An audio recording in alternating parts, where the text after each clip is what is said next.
관계형 데이터베이스를 위한 데이터 모델링 수업을 시작하겠습니다. 이 수업은 MySQL, 오라클, SQL 서버와 같은 관계형 데이터베이스의 기본 사용법을 알고 계신 분들을 대상으로 만들어진 수업입니다. 아직 관계형 데이터베이스에 대해서 모르신다면 이 수업에 참여하시는 건 별로 안 좋은 생각인 것 같아요. 최소한 관계형 데이터베이스에서 표를 만들고 표와 표를 연결시키는 조인 정도는 경험한 후에 이 수업에 참여하시는 것이 수업이 덜 추상적으로 느껴질 겁니다. 특히 기본 사용법은 알겠는데 막상 현실의 표를 컴퓨터에 담으려고 하니까 막막한 생각이 드신다면 번지수를 잘 찾으신 겁니다. 여기서부터 시작하시면 됩니다. 자, 모델이란 무엇일까요? 이 학술적인 정의는 저도 모르겠습니다만 제 나름대로 감히 추상적인 말을 이렇게 한번 정의해 봤습니다. 어떤 목적을 가지고 진짜를 모방한 것이 모델이 아닐까요? 그렇기 때문에 좋은 모델이란 목적에 부합하는 모방이라고 할 수 있겠죠. 자, 우리의 목적은 컴퓨터, 좀 더 정확하게는 데이터베이스, 좀 더 정확하게는 관계형 데이터베이스, 그리고 더 구체적으로는 바로 표에 정보를 담는 것입니다. 일단 정보를 데이터베이스의 표에 담는 것에 성공만 하면 인간의 기본적인 능력으로는 상상도 할 수 없는 거대한 양의 데이터를 엄청난 속도로 다룰 수 있게 됩니다. 문제는 무한히 거대하고 복잡한 현실을 정보로 만들어서 표에 담는 것이 매우 어려운 일이라는 점입니다. 천재라도 어렵고 인생을 갈아 넣은 사람에게도 어려운 일이에요. 그래서 과거에는 이런 작업이 아무나 할 수 있는 일이 아니었어요. 이를 안타깝게 여긴 일군의 전문가들이 천재가 아닌 사람들도 현실의 복잡성을 컴퓨터에 담을 수 있는 기가 막힌 방법론을 만들었습니다. 그것이 바로 데이터 모델링입니다. 지금부터 우리는 복잡한 현실을 컴퓨터로 이사시키는 이삿짐 센터가 될 것입니다. 또 아무리 복잡한 정보도 위대한 표에 담을 수 있다는 자신감을 갖게 될 것입니다. 자, 준비됐나요? 출발합시다. 자, 지금부터 이 데이터 모델링 이 어떤 순서로 일반적으로 진행되는지를 좀 소개해 드리고 또 우리 수업도 이제 그 순서에 따라서 수업이 진행될 거기 때문에 우리 수업에 또 우리 여행의 계획을 한번 세워봅시다. 자, 우선 이런 순서로 진행을 하게 됩니다. 그 중에 이제 첫 번째인 업무 파악부터 간단하게 소개를 좀 해드리면 가장 중요한 얘기라고 할 수 있죠. 우리가 하려고 하는 그 일이 뭐냐 라는 것을 여러분과 여러분에게 그것을 의뢰한 사람과 잘 협력해서 알아내야 됩니다. 그래서 의뢰한 사람이 어떤 것을 꿈꾸고 있는가를 찾아내는 것이 업무 파악 단계고 그 과정에서 이렇게 생긴 기획서와 같은 것을 여러분이 이제 산출물로 받아낼 수 있을 겁니다. 자, 업무 파악이 끝났으면 이제 그것을 우리가 최종적으로 데이터베이스에 옮기기 위한 첫 단계로서 현실의 업무를 뜯어내서 공중부양시켜서 거기에서 이제 개념을 찾아내는 거예요. 그게 뭐냐? 개념적 모델링이라고 하는 건데요. 내가 하고자 하는 이 일에는 어떠한 개념들이 있고 각각의 개념들은 서로 어떻게 상호작용하고 있는가 라는 것을 심사숙고해 보는 시간입니다. 그리고 이제 이 과정에서 ER 다이어그램이라고 하는 이렇게 생긴 그림을 얻게 되는 것이고 그것은 그 다음 과정으로 가기 위한 초석이 됩니다. 자, 개념을 충분히 숙고했다면 그 다음에는 이 개념을 관계형 데이터베이스에 맞게 잘 구성을 해야겠죠? 그것이 이제 논리적 데이터 모델링이라고 하는 단계인데요. 논리적 데이터 모델링에서는 이 관계형 데이터베이스 패러다임에 맞는 표로서 우리가 만들었던, 우리가 생각했던 개념을 표로 전환하는 작업을 하는 것이 논리적 데이터 모델링입니다. 자, 그런데 이렇게 표를 이상적으로 잘 그린다고 해서 그게 실제로 데이터베이스 상에서 표가 되는 건 아니죠. 그 다음 단계에서는 내가 어떤 데이터베이스 제품을 사용할 것인가를 선택하고 그 데이터베이스 제품에 최적화된 코드를 작성해서 실제 표를 만드는 것이 물리적 데이터 모델링 단계가 하는 일이고, 그때의 산출물은 이렇게 표를 생성할 수 있는 SQL 코드를 갖게 되는 것이 물리적 데이터 모델링 단계에서의 최종적인 목적이라고 할 수가 있겠습니다. 제가 데이터 모델링 수업을 준비하면서 이런 생각이 들더라고요. 데이터 모델링이란 문제를 현실로부터 뜯어내서 고도의 추상화 과정을 거쳐서 그것을 컴퓨터라는 새로운 현실로 옮겨 담는 작업이구나. 이 두 개의 세계는 서로 다르기 때문에 처음에 해결하려고 했던 문제가 데이터베이스의 표에 잘 담겼는지를 확인하는 작업을 끊임없이 계속해서 해나가야 되겠구나, 이런 생각이 들었습니다. 자, 그럼 이제부터 데이터 모델링이라는 현실의 문제를 우리의 머릿속으로 이사시키는 작업을 시작해 봅시다. 이 작업이 끝나고 나면 다시 여러분의 현실로 돌아가서 자신만의 모델링 작업들을 수행해 나가면서 나의 현실에 어울리는 모델링 기법을 각자 발전시켜 나가게 될 것입니다. 자, 준비하시고 우리 시작해 봅시다. 자, 우리가 데이터 모델링을 할 때 제일 먼저 해야 될 것은 당연히 업무를 파악하는 거예요. 업무 파악을 못했는데 제대로 된 테이블을 만들 수는 없겠죠. 컴퓨터공학이 해결하는 문제는 크게 두 가지인 것 같아요. 하나는 컴퓨터 자체의 문제를 해결하는 것이고, 다른 하나는 현실의 문제를 해결하는 겁니다. 전자는 예를 들어서 우리가 데이터베이스를 만든다, MySQL, 오라클을 만드는 사람이다. 그럼 이 사람은 이제 컴퓨터 자체의 문제를 해결하는 사람이고요. 그리고 이제 후자는 데이터베이스를 통해서 현실의 문제를 해결하는 사람일 겁니다. 인터넷 뱅킹 시스템을 만든다든지, 아니면 자기가 생각하고 있는 아이디어를 구현한다든지. 여러분이 후자에 있는 사람이라면 단지 컴퓨터를 잘 이해하는 것만으로는 부족해요. 해결하려고 하는 문제를 컴퓨터라는 강력하고 안 똑똑한 기계에게 설명할 수 있을 정도로 업무를 이해해야지만 우리는 컴퓨터 프로그램을 만들 수가 있으니까요. 자, 그러기 위해서는 그 분야의 실무자들과 정확하게 소통하는 것이 중요합니다. 문제는 실무자들도 그 분야에 대한 정확한 이해가 있다기보다는 그냥 익숙해져서 일을 잘하는 것일 수 있거든요. 이해를 했다면 설명도 할 수 있어야 됩니다.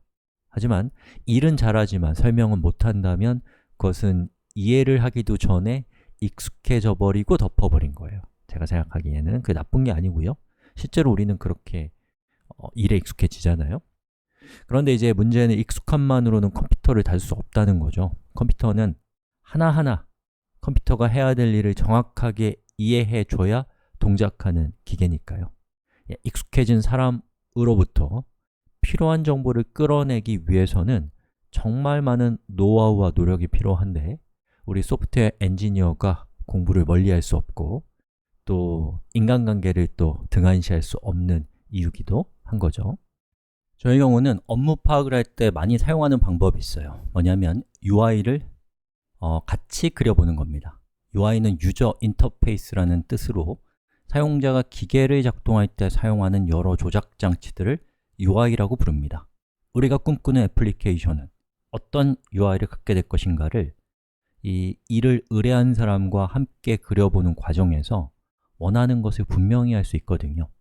서로 생각하는 것을 일치시키는데 이것만큼 좋은 것이 없습니다. 이것은 말의 힘을 불신하는 아주 좋은 사례라고 생각합니다. 말의 힘을 불신하십시오. 말의 진의를 불신하라는 것이 아니에요. 말의 기능을 불신하라는 말입니다. 말을 불신할수록 말의 신뢰성은 높아집니다. 군대 갔을 때 일이 생각이 나네요. 저희 이제 상급자들이 복명복창을 엄청 강조하더라고요. 그때는 왜 그래야 되는지 알지 못했기 때문에 뭔가 좀 굴욕적이었어요. 누구도 저한테 왜 복명복창을 해야 되는지 설명해 주지 않더라고요.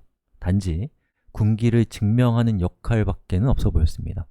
그러다가 제가 이제 제대를 하고 사회생활을 하다가 어느 날 문득 이상하게 그때가 생각이 나면서 왜 군대에서는 복명복창을 하는지를 스스로 알게 됐거든요.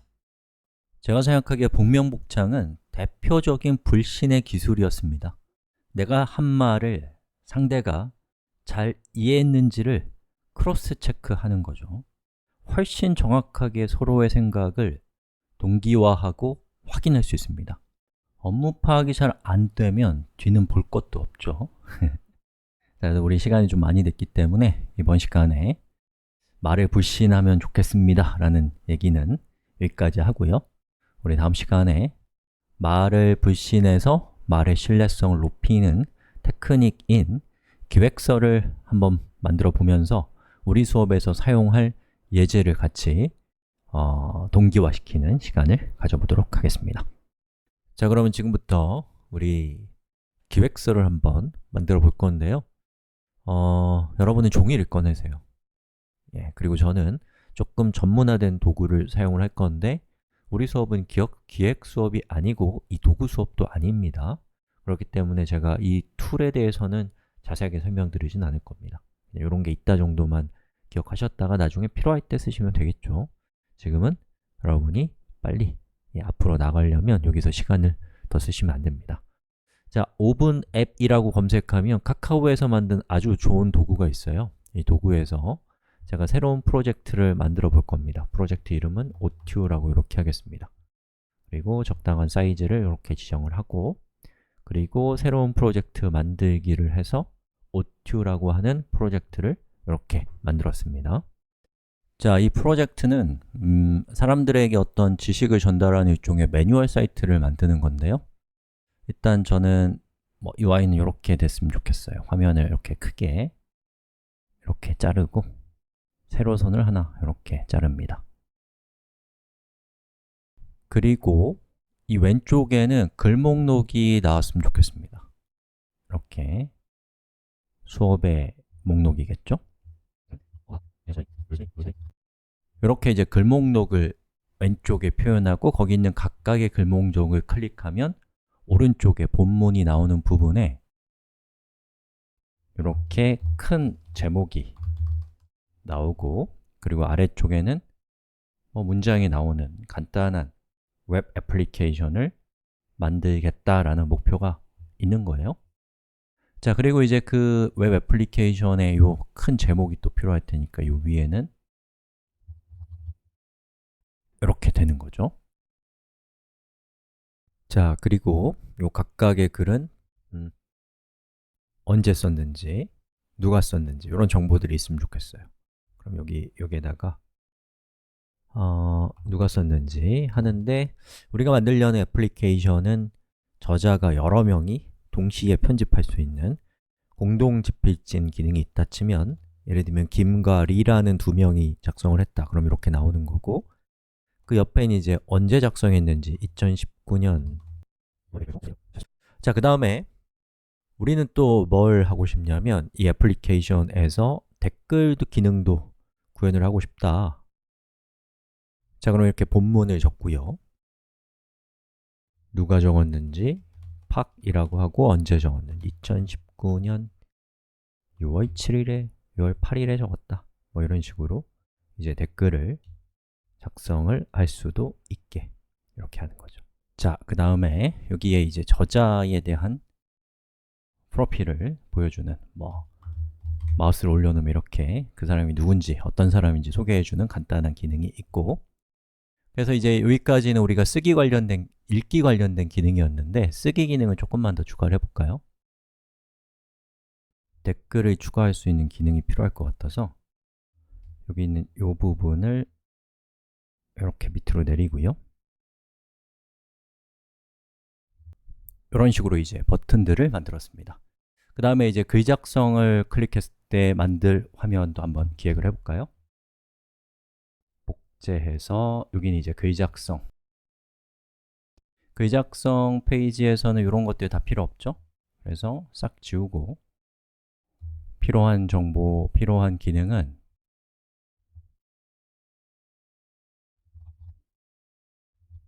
뭐 이 정도만 대충 하시죠. 자, 그 다음에 저자 참여 버튼을 클릭했을 때는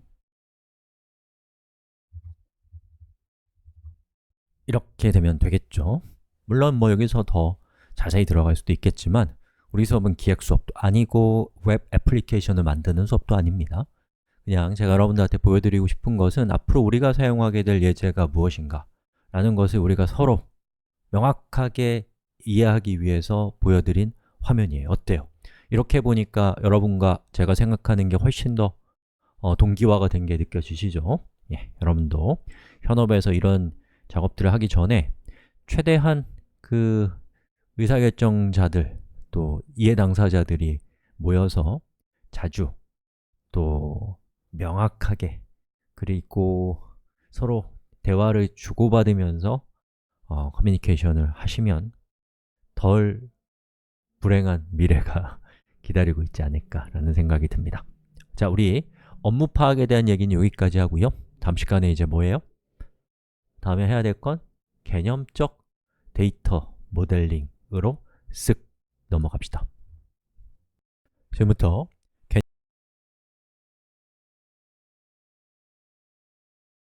개념적 데이터 모델링 수업을 시작하겠습니다. 자, 개념적 모델링이란 우리가 파악한 업무에서 개념을 뽑아내는 과정입니다. 그런데 먼저 당부드리고 싶은 것이 있어요. 자, 우리가 일을 하는 순서와 공부를 하는 순서는 다를 수 있어요. 개념적 모델링은 논리적 모델링과 물리적 모델링보다 앞선 단계입니다만 논리적 또 물리적 모델링을 경험해 본 적이 없는 사람이 개념적 모델링을 할 수는 없습니다. 제가 생각하기에 개념적 모델링은 관계형 데이터 모델링 전체 프로세스의 극치입니다. 개념적 모델링을 잘했다면 논리적 모델링이나 물리적 모델링은 비교적 기계적인 일이거든요. 여러분은 분명 속으로 저걸 나 혼자 할 수 있을까? 라는 생각을 하게 될 겁니다. 당연해요. 왜냐하면 모델링이라는 것은 업무라는 현실과 데이터베이스라고 하는 또 다른 현실이 있을 때 그것을 이사시키는 작업이거든요. 이 두 가지에 정통하지 않은 사람이 개념을 뽑아낸다는 것은 가능한 일이 아니라고 생각합니다. 최소한 저는 못할 것 같아요. 그렇기 때문에 걱정하지 마세요. 지금은 혼자 할 수 없는 것이 정상이에요. 자, 우리 이렇게 전략을 정리해 봅시다. 물리적 모델링까지 완주를 하신 후에 자신의 분야로 돌아가실 거 아니에요? 그리고 모델링에 도전해 보시겠죠? 그때에 다시 이 수업을 듣게 된다면 비로소 이렇게 하는 거구나, 이런 얘기였구나 라는 생각이 그때서야 듣게 될 겁니다. 그러니까 느긋한 마음으로 언젠가 되겠지, 나중에 알게 되겠지 이런 편안한 마음으로 수업에 참여해 주시면 더 좋은 결과가 있을 겁니다. 자, 그러면 우리 이 개념적 데이터 모델링이 우리한테 주는 효용을 따져볼까요? 엄청난 선물 두 가지를 줄 건데요. 자, 첫 번째는 현실에서 개념을 추출하는 일종의 필터를 우리에게 제공해 줍니다. 그리고 또 하나는 개념에 대해서 다른 사람들과 대화하게 해주는 일종의 언어로서 작용하게 될 겁니다. 그리고 이러한 목적을 이루게 해주는 하나의 도구가 바로 Entity Relationship Diagram이라고 하는 그림이에요. 이렇게 생겼습니다. 자, 우리 백문이 불여일견이라고 했잖아요. 잠시 영상을 멈추고 왼쪽에 있는 기획서랑 오른쪽에 있는 ERD가 서로 어떤 대응관계를 가지고 있는지를 한번 여러분이 추론을 통해서 따져보십시오.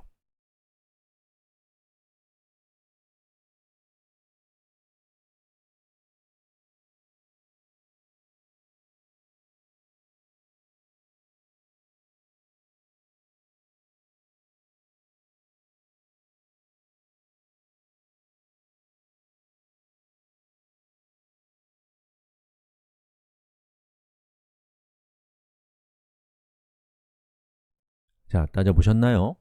우리는 배우지 않고도 알아낼 수 있는 능력을 가지고 태어났잖아요. 그죠? 예. 자, 현실은 믿을 수 없을 정도로 복잡합니다.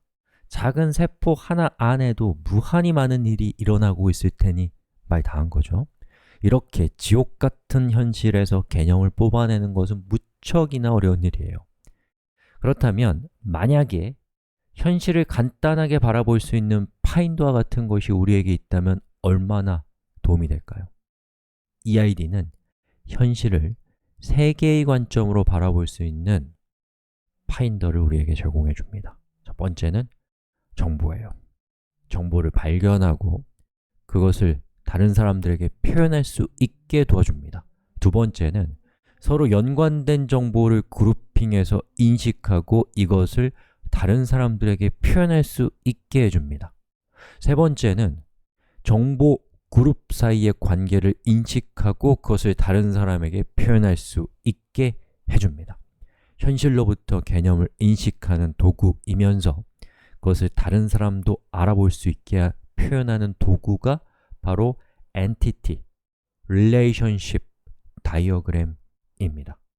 또 이 EID는 정말 환상적인 기능이 하나 더 있는데 매우 쉽게 표로 전환할 수 있습니다. 여러분이 EID를 어떻게 하면 표로 전환할 수 있을 것인가에 대한 정교한 규칙들이 수십 년 동안 정립되었기 때문에 여러분은 EID까지만 만들면 그것을 표로 만드는 것은 서서 떡 먹기와 같습니다. 자, 이번 수업은 여기까지입니다. 개념적 모델링과 EID에 대한 욕심을 충분히 충전하셨나요? 아직 안 되셨으면 좀 쉬면서 충전 좀 하시고 저는 이제 여러분들이 감칠맛을 느낄 수 있도록 여기까지 수업하고 다음 시간에 본격적으로 EID의 세계로 빠져들어가 보겠습니다. 자, 그럼 EID를 만드는 방법을 우리 하나씩 쪼개서 살펴볼까요? 이 기획서에는 여러 가지 정보들이 흩어져 있는데요. 글 제목, 저자 이름, 댓글의 내용 등등등 여기서 서로 연관된 정보들을 묶어주는 큰 덩어리부터 끄집어내야 돼요. 저는 이런 덩어리들이 보이네요. 글이라든지 그 글 안엔 또 저자가 있고 또 댓글, 또 저자라는 이런 덩어리들이 저한테는 보이거든요. 그러면 이걸 그림으로 표현하면 어떤 모습이 되어야 될까요? 미리 말씀드리면 정답 따위는 없습니다. 설명이 가능하고 모순이 없다면 다 타당한 겁니다. 우선 이런 모습이 있을 수 있겠네요. 글 속에 저자도 있고 댓글도 있고 또 댓글 안에 또 저자가 있고 자연스럽게 우리 왼쪽에 있는 구조를 잘 표현하고 있는 그림입니다. 또 이런 모습도 생각해 볼 수 있어요. 댓글, 글, 저자를 동등하게 표현하는 것이죠. 둘 다 기획서의 내용을 잘 설명하고 있다고 저는 생각이 됩니다. 따라서 둘 다 합리적이에요. 그런데 우리는 관계형 데이터 모델링을 하고 있죠. 그렇기 때문에 관계형 데이터베이스에 잘 어울리는 모델이 더 유리합니다. 그런 점에서 두 번째 모델을 선택해야 됩니다. 근데 그 이유를 지금 제가 설명하는 것은 너무 많은 노력이 저나 여러분에게 필요합니다. 그렇다고 아무것도 설명하지 않는 건 또 제 성격상 찝찝해요. 뭔가 그래서 좀 저한테는 함정에 빠진 것 같은 난처함이 느껴지거든요. 그래서 우리 이렇게 합시다. 꼼꼼하게 내용을 따져보지 말고요. 멀리서 큰 틀의 흐름만 생각해 주세요. 그럼 왜 하필 아래쪽에 있는 모델이 관계형 데이터베이스다운가를 우리 한번 구경해 봅시다. 자, 이 위쪽에 있는 이런 개념을 잘 설명하려면 우리가 최종적으로 표를 이런 모양으로 만들어야 되거든요. 그러면 두 개가 잘 어울리죠? 다시 말해서 표 안에 다른 표가 내포되어 있는 관계입니다. 그런데 안타깝게도 이 RDB, 관계형 데이터베이스에서는 이런 내포 관계를 허용하지 않습니다. 이건 불가능하니까 이렇게 할 수는 없는 거예요. 그럼 이제 얘가 우리가 하려고 하는 것에 잘 어울리지 않는다는 시그널이 이제 시작이 되는 거죠. 그러나 이제 일을 잘하는 사람, 그러면서도 관계형 데이터베이스에 대한 깊은 이해가 있지 않은 사람은 어쨌든 간에 방법을 찾아내요. 그리고 이거는 틀린 게 아니라 잘한 거예요. 다만 한계가 있는 방법이죠. 이겁니다. 자, 이렇게 초거대 표 하나를 만드는 거예요. 그래서 어마어마하게 큰 프로젝트라고 하더라도 결국에 하나의 표에 표현하는 걸 어떻게든 할 수는 있거든요. 자, 여기 있는 표를 잠깐 보면 보시는 것처럼 글이 3개가 있어요. 그리고 그 3개의 글에 대한 저자, 댓글까지 다 표현하고 있는 표를 보고 계십니다. 자, 그런데 이 표는 좀 아쉬운 점이 있습니다. 이런 아쉬운 점이 있단 말이죠. 만약에 우리의 프로젝트가 어마어마하게 크다, 그러면 이 표에 컬럼이 1000개가 될 수도 있단 말이에요. 어마어마하게 큰 표인 거죠. 자, 그렇게 되면은 우리가 그 1000개의 컬럼을 갖고 있는 표에서 지금 내가 글의 목록만 필요하다, 그러면 요 중에서 뭐 요 첫 번째, 두 번째, 요 2개의 컬럼만 딱 필요하다고 쳐봐요. 그러면 얘만 가져오고 싶은데도 우리는 1000개의 컬럼을 다 가져와야 되기 때문에 정말 흥청망청 데이터를 쓰고 있는 상황이 되는 것이죠. 또 여기 보면 글이 2개가 있습니다. 글 하나, 글 2. 그런데 저자가 같아요? 그리고 댓글에 대한 저자도 같다? 그러면 지금 중복이 발생하고 있죠. 그리고 이 중복을 극단적으로 생각해서 3개가 아니라 1억 개가 중복되고 있다고 생각해 보세요. 그럼 역시나 우리의 소중한 그 저장 장치를 흥청망청 쓰고 있는 것이 되고, 만약에 저자의 이름을 바꿨다, 그러면 1억 개를 바꿔야 되는, 그게 시간도 많이 걸리고 실수를 할 확률도 매우 높은 아주 위험한 작업이 되기 때문에 이것은 우리한테 이제 한계가 있는 방법이 되는 것이죠. 거대 단일 테이블은 중복이 발생합니다. 자, 그럼 이런 문제를 해결하기 위해서는 하나의 거대 테이블이 아니라 주제에 따라서 테이블을 쪼개는 겁니다. 이렇게요. 예를 들자면, 자, 영상을 한번 멈춰 놓고 한번 여기 있는 표를 슬쩍 한번 해석해 보세요. 자, 보시는 것처럼 저는 글, 저자, 댓글 이렇게 표를 쪼갰습니다. 그리고 여기 잘 보시면은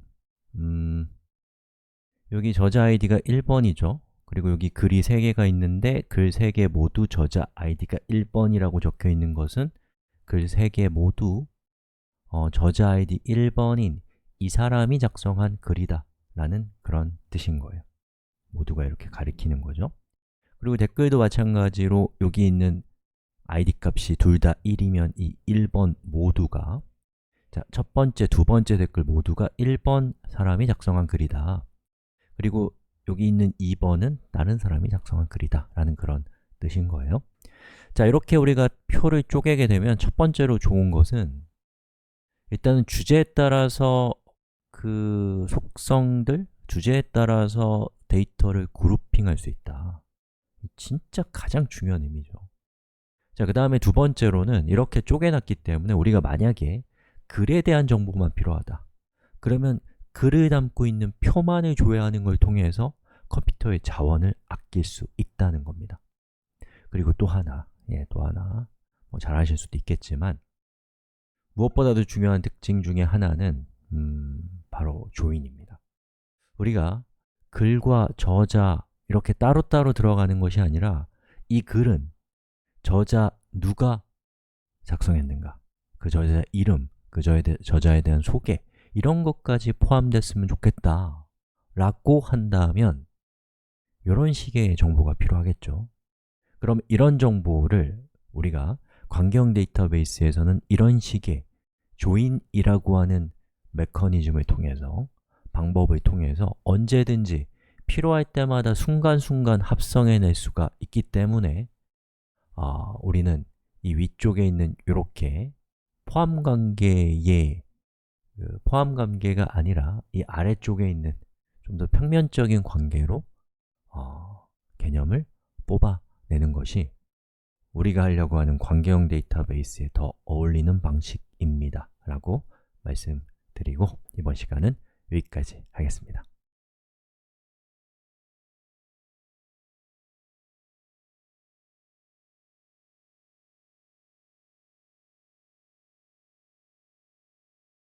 속성들, 주제에 따라서 데이터를 그룹핑할 수 있다. 우리가 표를 쪼개게 되면 첫 번째로 좋은 것은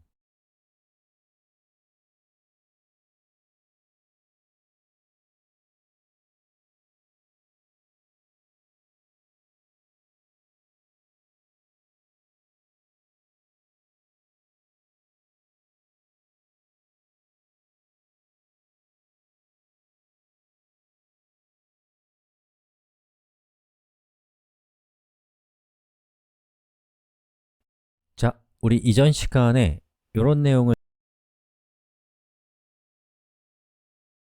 살펴봤는데 우리는 댓글, 글, 저자를 앞서서 설명드렸던 그런 이유로 인해서 동등한 표로 표현할 수 있습니다 라고 구렁이가 담을 넘어가듯이 어영부영 설명하고 제가 넘어갔거든요. 저희 능력 부족입니다. 더 구체적인 설명은 제가 채우는 것보다는 여러분이 스스로 미래의 경험을 통해서 채워주셨으면 좋겠습니다.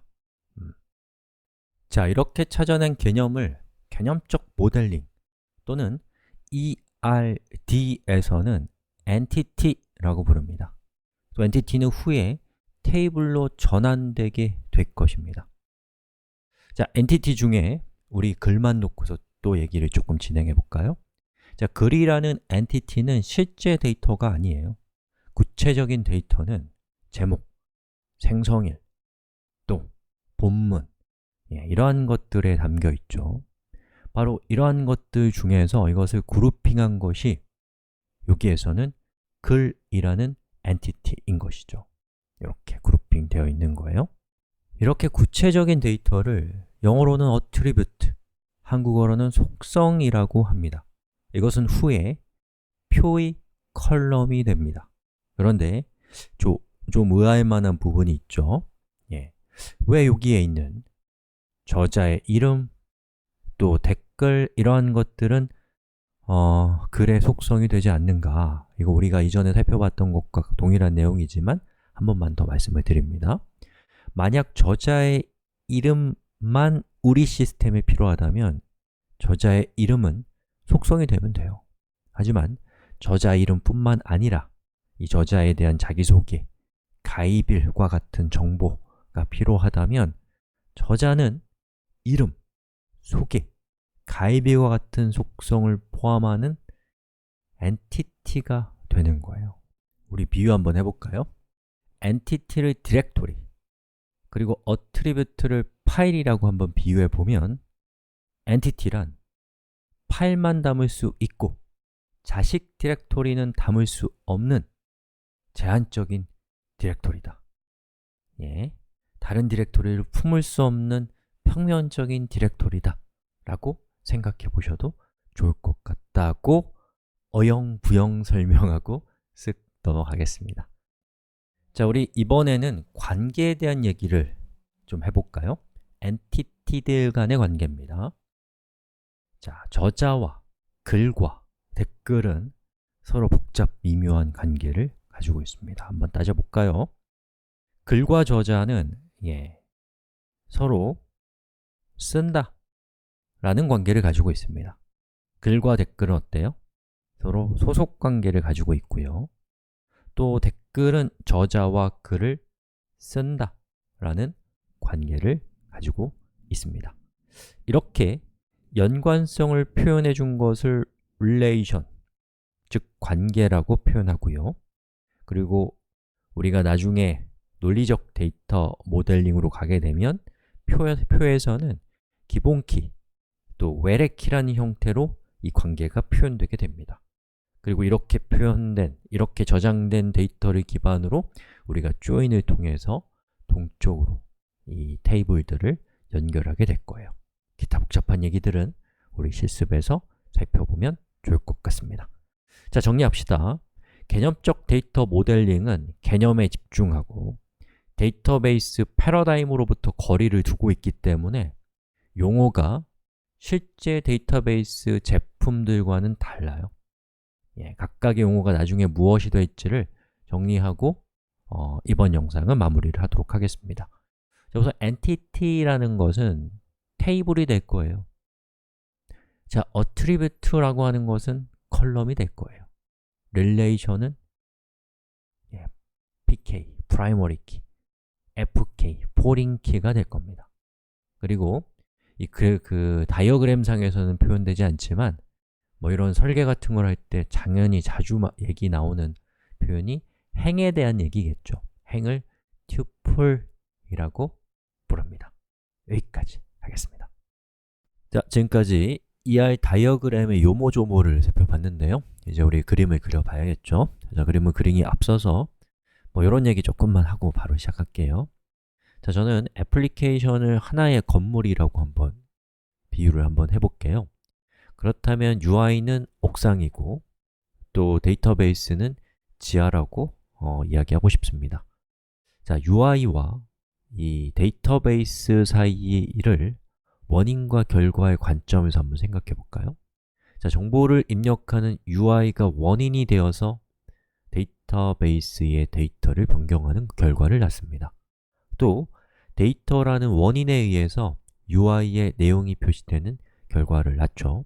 즉, 사용자가 마주하는 UI와 컴퓨터에 저장되는 데이터는 서로 원인과 결과의 관계에 있다고 할 수 있습니다. 이 원인과 결과를 번갈아 가면서 순차적으로 점검하지 않는다면 좋은 모델링이 원인에 의해서 UI의 내용이 표시되는 결과를 낳죠. 즉, 사용자가 마주하는 UI와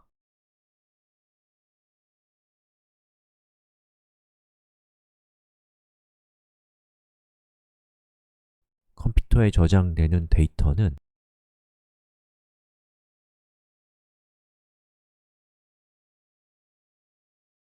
서로 원인과 결과의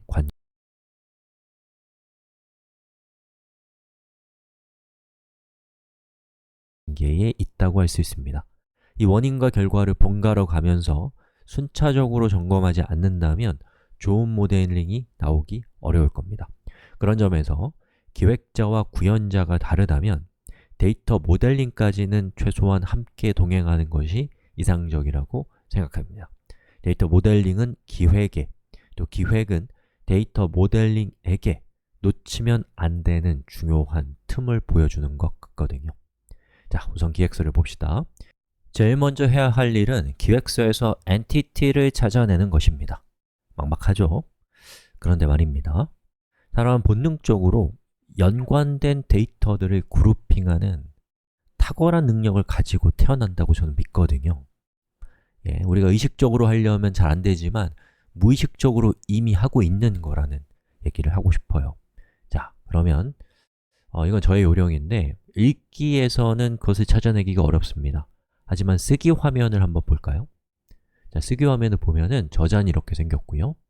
그리고 글을 작성하는 화면이 이렇게 생겼고 댓글을 작성하는 화면은 이렇게 생겼습니다. 이렇게 쓰기 화면을 보면 우리가 표로 만들기에 아주 좋은 엔티티가 대체로 분명히 드러나더라고요. 쓰기 화면을 그대로 엔티티로 한번 옮겨보고 그 다음에 이제 그게 큰 무리가 없다면 쓰면 되고 그것이 이제 데이터베이스 표에 잘 어울리지 않거나 하면 수정하면 되는 거죠. 그럼 요거를 우리 ER 다이어그램으로 한번 옮겨볼게요. 자, 여러분 종이를 꺼내십시오. 그리고 저는 draw.io라고 하는 괜찮은 서비스를 이용할 건데요. 여러분은 지금 하지 마세요. 우리 수업은 ER 다이어그램 도구 수업이 아니잖아요. 지금은 그냥 빨리, 최대한 빨리 시작할 수 있는 방법을 선택하십시오. 자, 일단은 제가 쓰고 있는 도구에서는 뭐 이런 도형들이 있어가지고 이 도형을 이렇게 드래그하면 되는데 여러분은 연필로 그리시면 되겠습니다. 자, 그래서 여기다가 제가 글 드래그해서 저자 댓글 이렇게 했고 그리고 뭐 적당히 위치를 저는 이렇게 배치를 할 겁니다.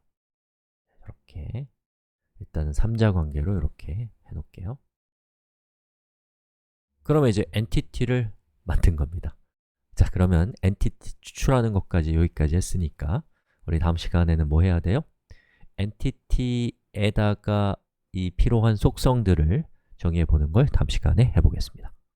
자, 우리 이번 시간에는 이제 속성을 정의를 해야 되는데요. 속성은 각각의 엔티티에 소속이 되는 거죠. 그 소속 관계는 우리가 그 작성을 통해서 쉽게 파악할 수 있습니다. 여기 보시면 제목, 본문, 이 속성이다 라고 되어 있는데 저자 목록 같은 경우는 직접 입력하는 것이 아니라 저렇게 셀렉트 박스인 것은 저자 목록이 좀 더 복합적인 속성이라서 별도의 엔티티로 독립해 나갔다라는 그런 뜻일 수 있는 것이죠. 예. 그래서 저자는 이제 속성이라기보다는 나중에 릴레이션을 통해서 연결해야 됩니다. 자, 그리고 또 하나는 쓰기만으로는 좀 부족한 것은 여기 보시면 읽기에 보면 여기에 이렇게 언제 작성됐는지에 대한 작성일에 대한 정보도 우리의 시스템을 필요로 해요. 그러면 엔티티의 속성으로 날짜 정보까지도 있어야겠죠. 저자, 아니죠. 제목, 본문, 날짜까지 우리 한번 정의를 해보겠습니다.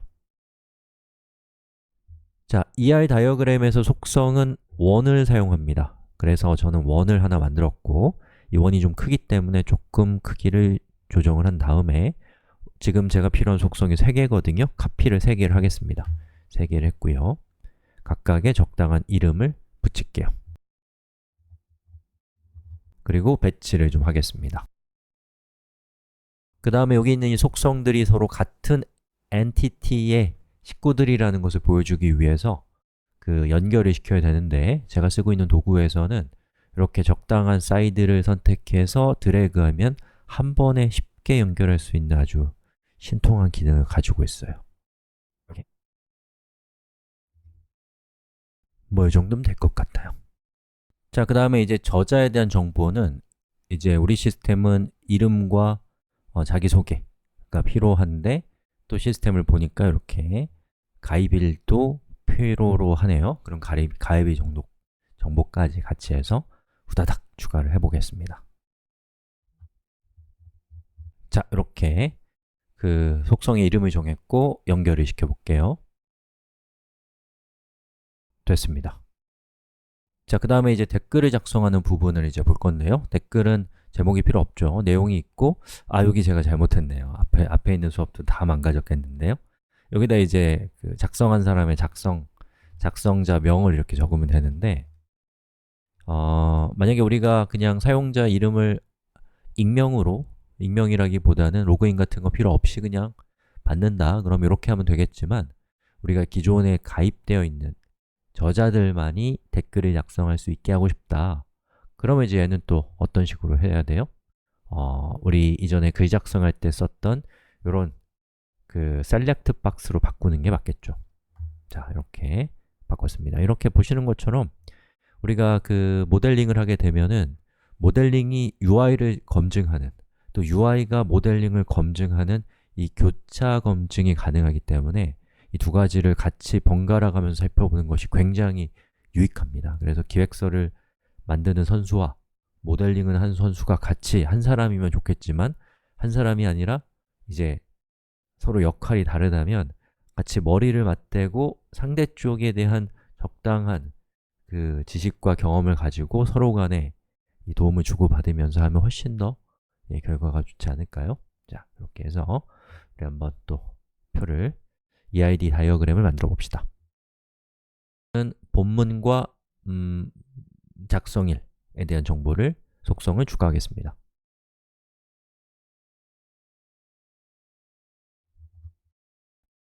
그리고 연결할게요. 자, 이렇게 해서 우리 그 중요한 부분들인 엔티티와 그 엔티티에 속해 있는 주요한 속성들을 이렇게 정의를 했습니다. 그럼 이번 시간은 여기까지 하도록 하겠습니다.